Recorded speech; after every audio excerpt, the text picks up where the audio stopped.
Hey guys, what's going on? I haven't made a video in a little while, but I wanted to show you this new to me 2001 Chevy Silverado 1500 that I picked up for $500. So right now I'm just looking over the truck using my new gimbal, and this is a two-wheel drive 5.3 liter truck. It has an open diff in the rear. It is a single cab, long bed. It's an 8-foot bed. The truck, when I purchased it, was a complete garbage pit. There was trash littered in the interior, smoked in. There was empty packs of cigarettes in the interior. There was cigarette butts, tobacco laying everywhere, garbage, just pop cans, just nasty stuff everywhere. Coca-Cola spilled all over the place. It was disgusting. There was actually a pizza box in the cab, and it still had pizza in it. Super gross.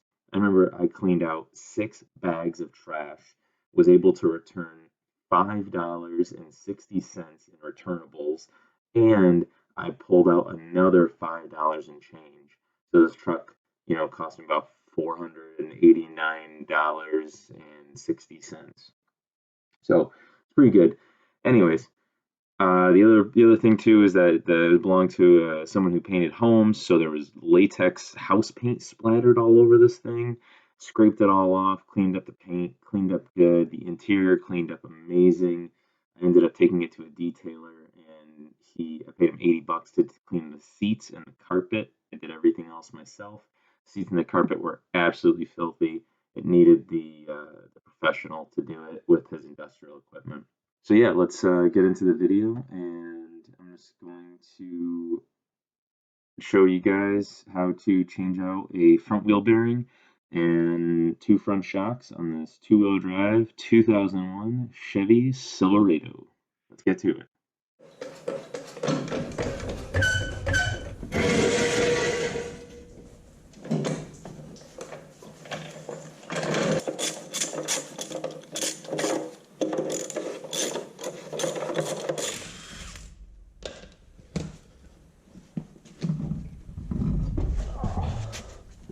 Hey guys, welcome back.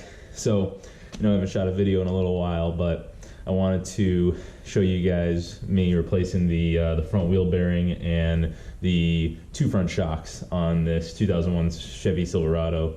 Now this is again a new to me truck, so just wanted to do a couple items to it. I got it pretty cheap, and the wheel bearing sensor is actually bad, and I attempted to replace just the sensor, but that is not a good thing that you should do because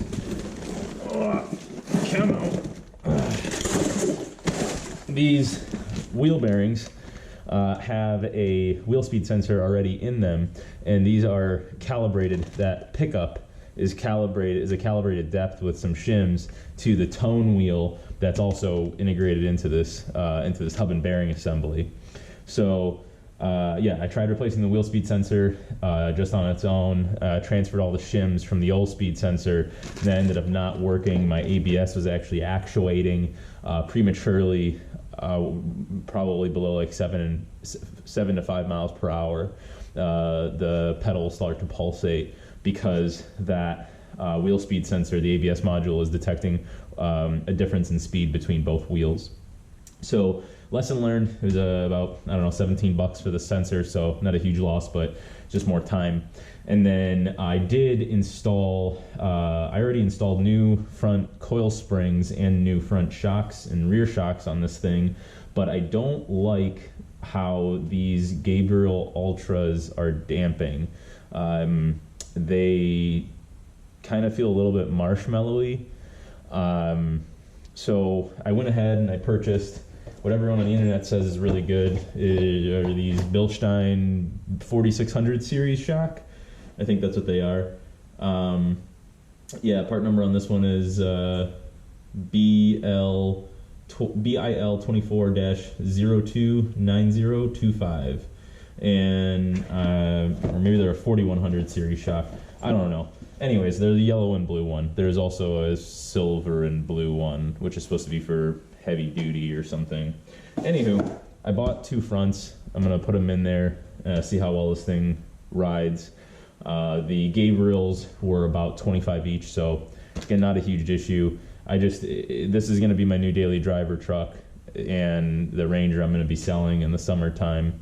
So I want this truck to ride, you know, as nice as I can get it to ride if I'm going to drive it all the time. So yeah, we can go ahead and get started on tearing this apart. Yeah, let's get to it. So first things first, I'm just going to go ahead and, oh great, that one already popped out of that hole. Take this old wire off. So go ahead, and I only have a screwdriver right here. I do have the proper tool to pop these out with, but it's not next to me. So I'm just going to do it this way. I'm going to get the proper tool now though. So this is the proper tool. It's got this little fork in there to pop up underneath there. Oh, well, that broke, so that's helpful. And that one didn't break, so that's nice. All right, so now that that's out of the way, now what we'll do is we'll go ahead and compress our caliper here so that when we pop the bracket bolts off, we can go ahead and set the whole caliper off to the side. This allows us just to slide it off of the rotor. Some people like to take a screwdriver and pry. I don't know, I just like using the C-clamp. Just everybody's different, and you pick what you like to do. All right, that's good. Don't gotta come go crazy with compressing it. Just, you know, push it in there a little bit. See how that now moves. I already got the other side jacked up, so we're just gonna go ahead and turn this. All right. Next up is the caliper bracket bolts are an 18 millimeter.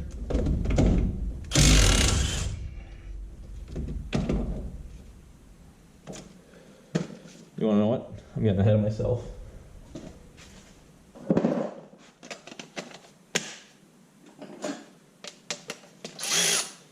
I forgot that there are 2 10 millimeter bolts holding down the brake line, the brake hose.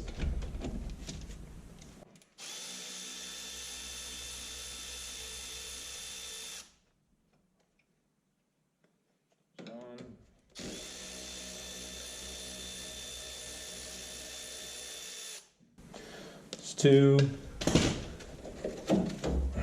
Take that off. Now I can go ahead and take the other caliper bracket bolt off.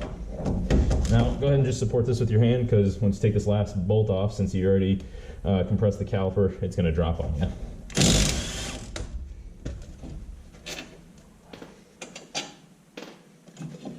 Slide her off like that, set it up to the side. Then take our rotor off. All right.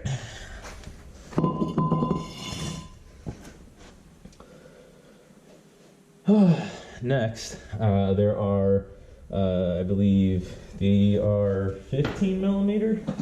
I believe they're 15 millimeter bolts holding on. Yep, holding on the wheel bearing. Now, this wheel bearing, since this is a 2-wheel drive truck and there's no axle coming through here, this wheel bearing is super easy to replace.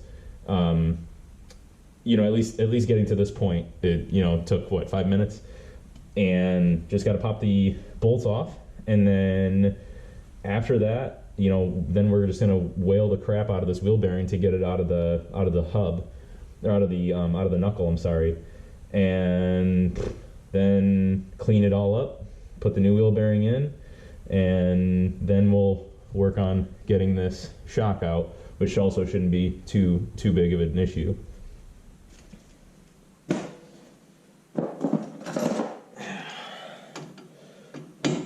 So I just got my 15 millimeter deep well socket and a breaker bar.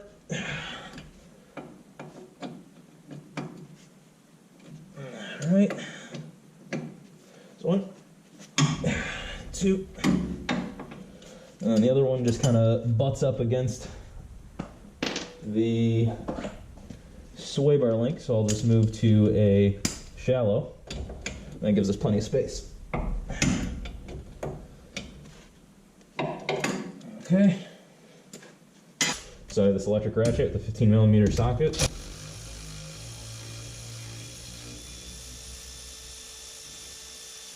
Probably could have got this one on the far side of, or the ones nearest to the caliper bracket with my impact gun, but the one up top here I wouldn't be able to, so I just figured keep one tool in my hand.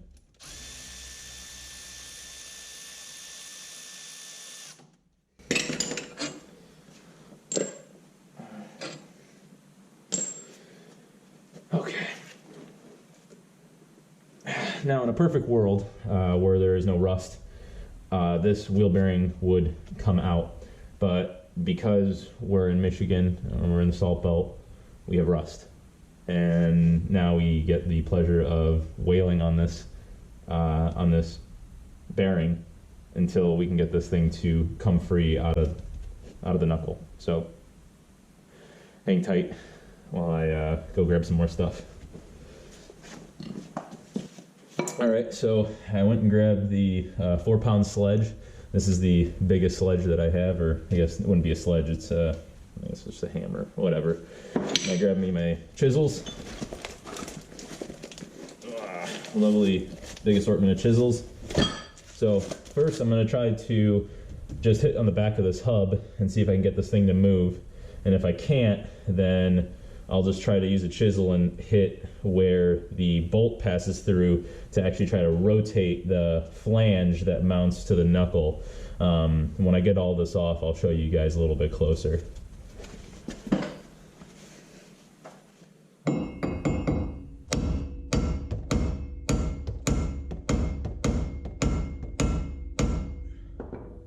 Oh, that's working actually. That's great.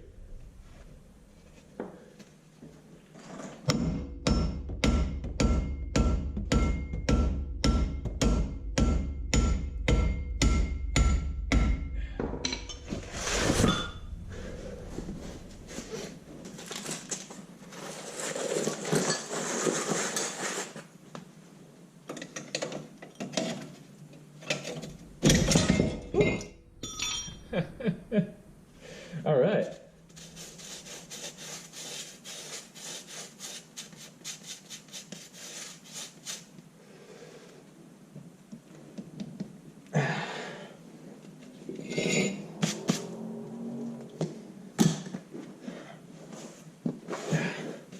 So you can see that where I was wailing on was the back of this flange, or the back of this flange. Essentially your brake rotor would mount to this, and I was just wailing the crap out of it right here. What I was saying is that if that didn't work, then we would be hitting right here. This is where the bolts pass through. We'd be hitting here, trying to rotate this whole thing. So yeah, now we just go ahead and clean up this face all here. We'll clean this bore up, and we'll spray it down with some fluid film and pop in our new wheel bearing, and we'll be ready to go onto the shock. I'm just going to be going ahead and using my Milwaukee right angle die grinder, and this thing works pretty darn good. I really like it. Also, I know I didn't say, but this is the mid-torque impact wrench, the mid-torque 1/2 inch with a hog ring impact wrench. This thing is like 99% of the time, this is all I use. I have a couple of different torque wrenches, or I'm sorry, impact guns. I have the Milwaukee 1200 foot-pound one. Rarely do I use it, but man, when you need it, it's there, and it definitely does the job. I also have a Ryobi 1/2 inch impact gun, which did the trick for a long time until I got bigger and better tools. But anyways, let's go ahead and clean up this face, and let's get this get to the shock.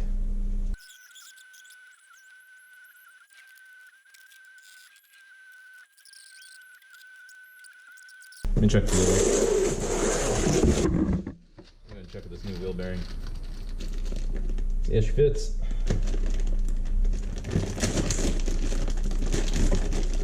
It's not too bad of a job. something that you can do on the Sunday, which I'm doing on a Sunday.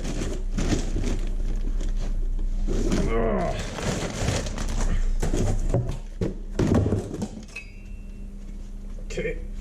I wonder if these are the same ones. Nope. Oh, it's got a hole for, this doesn't even have a hole in it. Alright.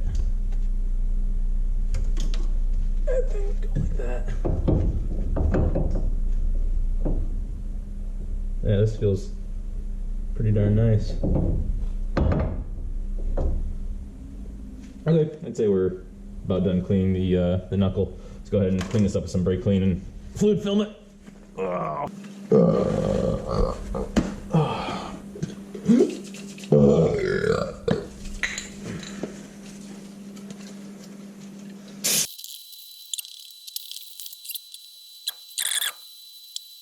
Now that was a bit overkill, so let's get on to installing the new bearing.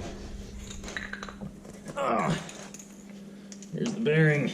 Don't forget your dust shield and your sensor goes through the dust shield like so.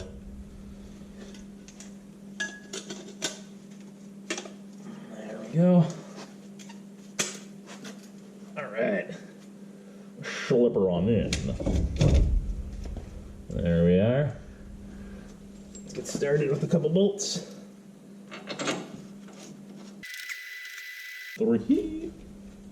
I think 3 was the number of licks it took to get to the center of a Tootsie Pop. I think that's what the old wise owl said. Why the heck doesn't this want to go in now, though?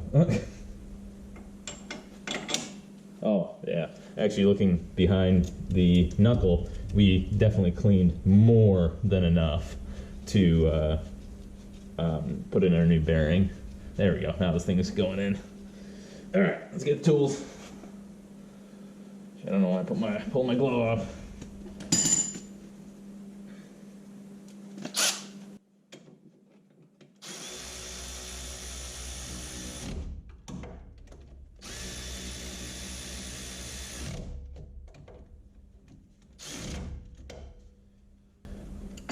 Now the question will be, hey, what's the torque spec on that? On those 3 bolts? I have no idea. So we're just gonna pull up on the pry bar until I feel like I think that's pretty good. It feels nice. I guess you could say the torque spec is Guten tight. Man, I feel like that joke has been made so darn much. But I feel like it never gets too old. Alright, there's that. There's that. There's that. Go back to the other one. Yeah, feels good. Ooh, she's tight. It's real tight. Holy cannolis, that's tight. Okay, so next we will, now that the bearing's in, what I'll do next is actually pull this shock out and we'll go ahead and install the Bilstein shock. Let's get there are 2 14mm screws on the bottom, and then there's one, I think it's like a 14 or 15mm nut on the top. So, but the thing is, right now the way the suspension is that it's pulling completely on the shock. So we're gonna have to just take the jack and jack up the lower control arm just to get some tension off of this, off the shock. So I'm gonna go grab the jack and we'll do that right now. So I've gone ahead and supported or jacked up the lower control arm by the lower ball joint. This again is going to take a little bit of tension off of the shock, and it's going to allow me to take this nut off without completely damaging all the threads on that rod. First, I'm going to loosen up this guy at the top. So I think that was a 14 mil. Yep.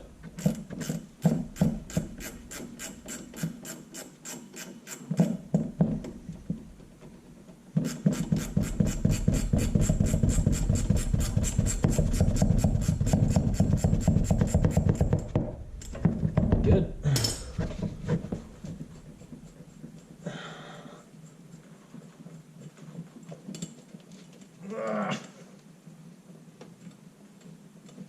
Come on. Now that we've got the top nut off, I'm gonna go ahead and actually lower the jack. Man, as soon as I stop getting cut by this piece of plastic, I want to take this bushing and retainer off as well. Ugh. Jeez.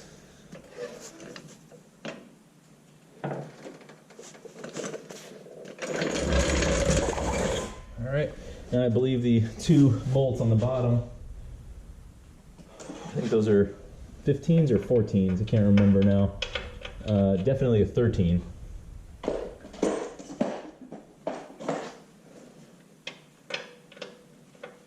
%, a 13. So we'll just get our trusty, not rusty, Milwaukee ratchet, set it to the proper direction of left.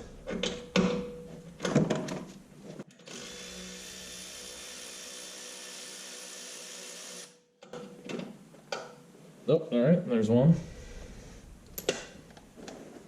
And here is 2.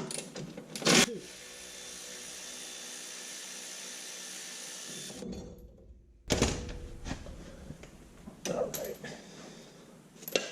Let's go ahead and slide this bad name of gem out of there. All right, and we have our lovely, I don't know, 1,000 mile, probably not even, shock, totally brand new. Just again, didn't like how it felt on the road. Something that I want to tell everyone out there is, I didn't know this, I actually had to call Gabriel tech support. But when you get these shocks, or when maybe not only Gabriel shocks, could be Monroe's, or could be I don't know who else sells shocks right now. It's Gabriel, Monroe, and Bilstein. But at least Gabriel's, this is all I know. They came. This actually came with 2 nuts. It came with the secondary nut was a jam nut. And it was thinner. Now what Gabriel had told me was, because I said, hey, how much do I have to torque this down to? Is there a specified? I'll show you in a second. Is there a specified length on these threads that need to be showing? They said, hey, just go ahead and get the car on level ground. So actually, when you install the shocks, just put the nut on there. Don't tighten it, and let the car sit on its own weight. And then what you want to do is you want to tighten the nut. Whoa! You want to tighten the nut until this bushing becomes the same diameter as this silver retainer. So I went ahead and did that, and then obviously what you're supposed to do is you're supposed to use the one nut, draw this down to the bushing, it becomes to the same diameter of the retainer, and then you're supposed to put the second nut on there, and then use it to lock the 2 nuts against each other, and that'll be safe for you to use on the road. The nut's not going to back off or anything like that.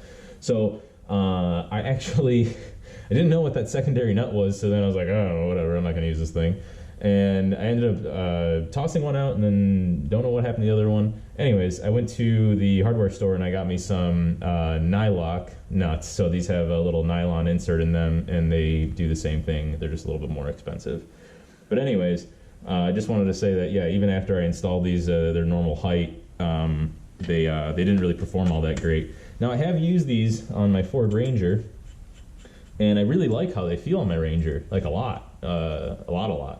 And I actually have Gabriel Ultras on the rear of this truck, and I would have to say I think that the rear feels stiff, but I mean for an unloaded truck, I don't think there's anything wrong with it. Which kind of leads me to my next thing is maybe these were defective, even though they don't feel defective. They still rebound really nicely. When you compress it, it doesn't. I don't know. They don't feel bad. I don't think they necessarily are bad, but maybe they are slightly defective. I think I'm going to go ahead and send these back to Gabriel and get some new ones, and I'm going to keep them on the shelf of spares. And I know the Bilsteins have like a lifetime warranty on them, and you send them back and they rebuild them for you, and then they send them back to you. I doubt shipping for that is free. But if the shocks, the Bilsteins were $50 each, so if shipping is 20 each, then hey, it's still a savings, and I'll have spare shocks I can throw on the truck rather than having this thing on stands. All right, enough of me yapping. Let's cut this box open, and that's one way to open it.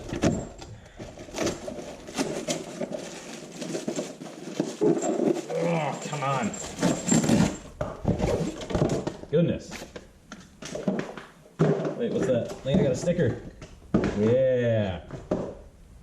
Sweet sticker. Oh yeah. Bilstein shock absorbers. Well,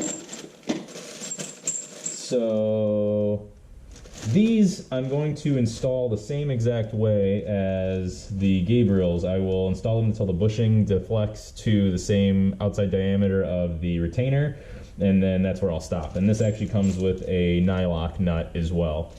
These actually also come with instructions. The Gabriels, to my defense, did not come with any instructions, and that's actually why I had to call their technical support. I even kind of told the guy, I was like, hey man, there's no instructions in here, and he's like, yeah, we know. So apparently it's a thing that happens. Anyways, cool. I'm gonna read the instructions for these, and we'll get to installing them. Okay. So there's this little plastic ring on. Oh, all right. Well, there's a little plastic ring on the shaft, and that's just to keep the dust cover in place, I think, for shipping. Anyways, so make sure your dust cover's in place, and we'll go ahead and snake this through. You want to know what? I already messed up. Jeez. I forgot to install the retainer and the bushing. Dum. Hey guys. So, you know, I just went ahead and opened up the next shock. I told you I wasn't going to film anything because it's the same thing as that side, and it is going to be the same thing as that side. Only one slight thing has changed. Whomever packed this shock at it was assembled in Mexico. I don't know where they're packaged. But whoever packaged it clearly wasn't on their A game that day. They managed to put the instructions and the sticker in there, thank goodness for the sticker, but there's no hardware. This product was not, it didn't seem like it was opened or used or anything like that. So definitely packaging error on Bilstein's part. I purchased this on Amazon. Really, I don't really care. I don't want to send the strut back. I already got one in. I don't want to put these Gabriels in again. I just want to be done with this today. So what I'm going to end up doing is I'm going to use the mounting hardware, the bushings and such from the Gabriel set. What's going on? So I wanted to record a little bit of an outro for this video. Now, I don't know what happened to the footage that I forgot to install the lower bushing and retainer on the shock, and as I was pulling the shock out, the footage ended, so I don't know where the rest of the footage of that went. Essentially, I just pulled out the shock, put the retainer and bushing on, then slipped the shock back through, redid the two bolts, I think they were 13 millimeter, then put another bushing and retainer, and then screw the nut on. Bilstein sets the shock up so that you just run the nut down completely until it stops. It's not like how the Gabriels were set up where you have to watch or monitor the bushing deflection at ride height. So that was all taken care of. I ended up emailing Bilstein, and they sent me the hardware that was not included in the package the first time. So this has my two bushings, the two retainers, and the nut that unfortunately wasn't in the shock box. And I haven't installed this. We'll install it tomorrow. So yeah. I also wanted to say that the shocks ride awesome. I definitely recommend Bilstein's. For at least the 2001, probably 99 to 2007 Silverado 1500s and whatever the GMC equivalent is, 1500 truck, so half-ton truck. Definitely a really nice riding shock. Tell the difference immediately between the Gabriel Ultras and those Bilsteins. The Bilsteins dampened out the oscillations a lot quicker than the Gabriels. I'd go over a bump with the Gabriels, and it would kind of, come to a stop eventually. But the Bilsteins, you hit the bump, come up, and it immediately goes back to its set point. It's a very nice shock.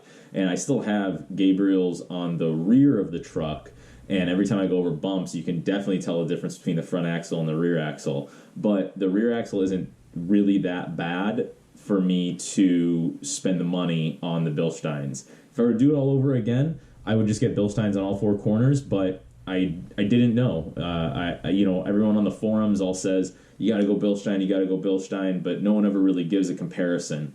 I think this was kind of neat. I had the Gabriels on there for about a week and then couldn't take it, and I ended up putting the Bilsteins on, and I absolutely love it. I think it's quite possibly one of the best shock you can get for a stock suspension setup. So yeah, thank you all very much for taking your time to watch this video. I know it's a little bit of a long one. Hope you found it enjoyable. Let me know down in the comments. Please like, share, subscribe, and hopefully there'll be more car videos and just a bunch of other random videos that I think I'll want to be posting later. Anyways, thank you and take care.